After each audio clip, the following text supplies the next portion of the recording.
نحمد و نصلی علی رسولہ الکریم، اما بعد، بسم اللہ الرحمن الرحیم۔ السلام علیکم ورحمۃ اللہ وبرکاتہ۔ ناظرین، ایک مرتبہ پھر آج آپ کی خدمت میں انعام رمضان نشریات کے ساتھ حاضر خدمت ہیں۔ اللہ رب العالمین آپ کو خیر اور سلامتی اور برکت کے ساتھ رکھے۔ رمضان المبارک کی یہ ساری برکتیں پروردگار ہم سب کو عطا فرمائے۔ آج ہم ایک مرتبہ پھر اپنی نشریات کا آغاز اللہ رب العالمین کے لاریب کلام سے کرنا چاہتے ہیں۔ ہمارے درمیان وطن عزیز پاکستان کے نامور قاری بلکہ بین الاقوامی شہرت کے حامل قاری، ممتاز و محترم قاری حضرت قبلہ قاری سعد نقشبندی صاحب تشریف فرما ہیں۔ میں انہیں خوش آمدید کہتے ہوئے ان کی خدمت میں گزارش کروں گا کہ تلاوت کلام الہی سے آج کی ہماری اس ٹرانسمیشن کا آغاز فرمائیں۔ اعوذ باللہ من الشیطان الرجیم،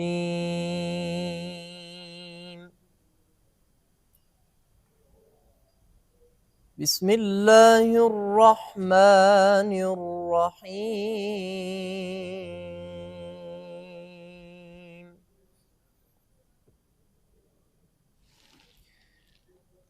لو انزلنا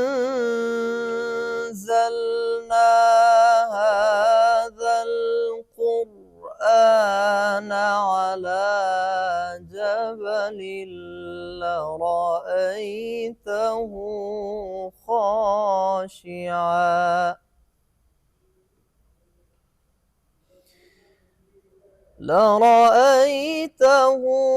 خاشعا متصدعا من خشية الله،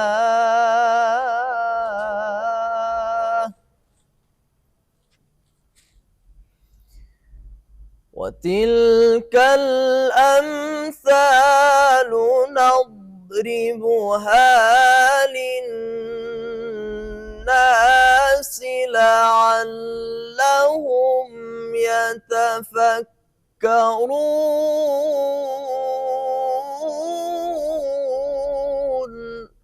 سبحان اللہ، سبحان اللہ۔ لو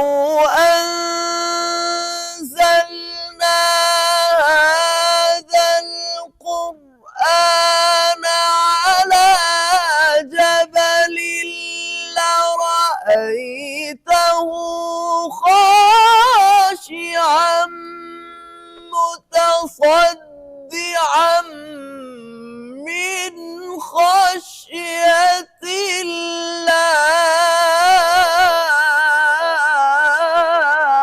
سبحان اللہ، سبحان اللہ، سبحان اللہ۔ وتلك الأمثال نضربها للناس لعلهم يتفكرون۔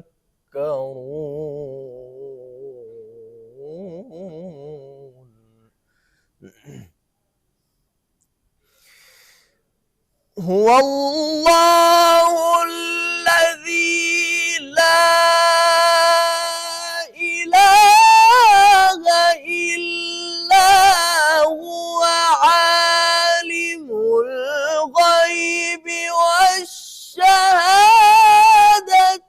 هو الرحمن الرحيم۔ سبحان اللہ، ماشاء اللہ، بارک اللہ۔ هو الله الذي لا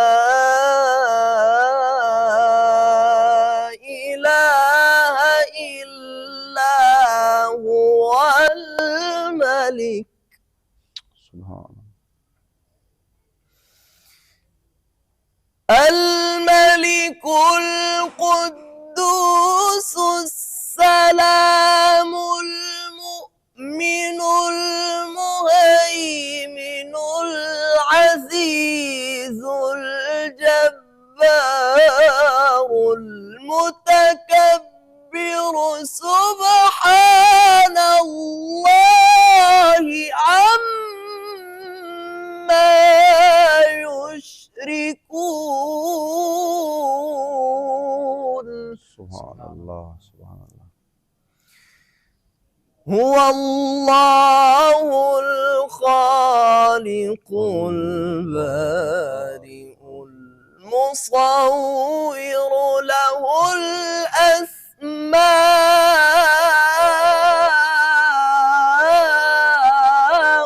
الحسنى يسبح له ما في السماوات والأرض وهو العزيز الحكيم صدق الله العظيم ماشاءاللہ بہت خوب آپ نے تلاوت کلام الہی سماعت فرمائی۔ نعت رسول مقبول صلی اللہ علیہ وآلہ وسلم کے لیے ہم بڑھتے ہیں، اور میں گزارش کروں گا محترم محمد حسین قادری صاحب سے کہ آپ بارگاہ رسالت مآب صلی اللہ علیہ وآلہ وسلم میں اس وقت گلہائے عقیدت کا نذرانہ پیش فرمائیں۔ خالی نہ موڑے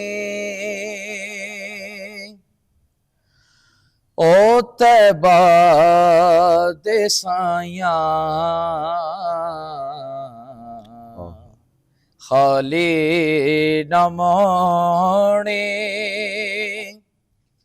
او طیبہ دے سایاں، جگ چھڈ کے سارا او تیرے در تے آیا، جگ چھڈ کے سارا او تیرے در تے آیا، تیرے منگتے آدھا رتبہ کمالے، تیرے منگتے آدھا رتبہ کمالے، کوئی اویسے او کوئی بلالے، کوئی اویسے کوئی بلالے، شائیاں تو ود کے آقا تیریاں گدائیاں، شائیاں تو ود کے او تیریاں گدائیاں، جگ چھڈ کے سارا او تیرے در تے آیا، خالی نہ موڑی او طیبہ دے سایاں، جگ چھڈ کے سارا او تیرے در تے آیا، رب دا تو جانی رب دا حبیب دکھیاں بیمارا دے دل دا طبیب، رب دا تو جانی رب دا حبیب دکھیاں بیمارا دے دل دا طبیب، او دیدار تینڈا او ساڈیاں دوائیاں، یا رسول اللہ یا حبیب اللہ دیدار تینڈا او ساڈیاں دوائیاں، جگ چھڈ کے سارا او تیرے در تے آیا، پنج تن دا صدقہ سانو خیر پاویں،